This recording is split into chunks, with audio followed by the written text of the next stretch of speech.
ఈరోజే అన్నమయ్య జయంతి. మీరు శ్రీవారి భక్తులైతే ఈ వీడియోని అస్సలు స్కిప్ చేయకండి. అన్నమయ్య జయంతి అదివో అల్లదివో శ్రీహరివాసము. ఆ ఏడుకొండలవాడి పేరు వినగానే మనకు వెంటనే గుర్తొచ్చే అక్షరరూపం అన్నమయ్య. ఈరోజు వైశాఖ పౌర్ణమి. తెలుగు పదకవితా పితామహుడు శ్రీ తాళ్లపాక అన్నమాచార్యులు జన్మించిన పుణ్యదినం. తన జీవితాన్ని గళాన్ని ఆ శ్రీనివాసుడికే అంకితం చేసి ఏకంగా 32,000 సంకీర్తనలు రచించిన గొప్ప వాగ్గేయకారుడాయన.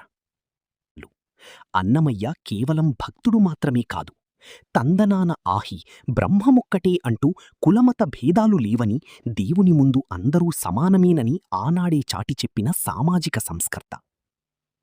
జో అచ్యుతానంద అంటూ ప్రతి తెలుగింటి తల్లి పాడుకునే అద్భుతమైన జోలపాటను అందించిన అక్షర ప్రదాత. శ్రీవారి కొండపై గోవిందనామం వినిపించినన్ని రోజులు అన్నమయ్య కీర్తన సజీవంగానే ఉంటుంది. పదకవితా పితామహునికి ఇదే మన ఘన నివాళి.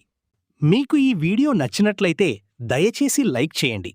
మరిన్ని ఇలాంటి ఆధ్యాత్మిక మరియు ఉపయోగకరమైన విషయాల కోసం మా ఛానల్కు సబ్స్క్రైబ్ చేసుకోండి. ఈ మంచి విషయాన్ని మీ స్నేహితులు, కుటుంబ సభ్యులకు మరియు అందరికీ షేర్ చేయండి. కింద ఉన్న కామెంట్లో గోవిందా అని తప్పకుండా మెన్షన్ చేయండి.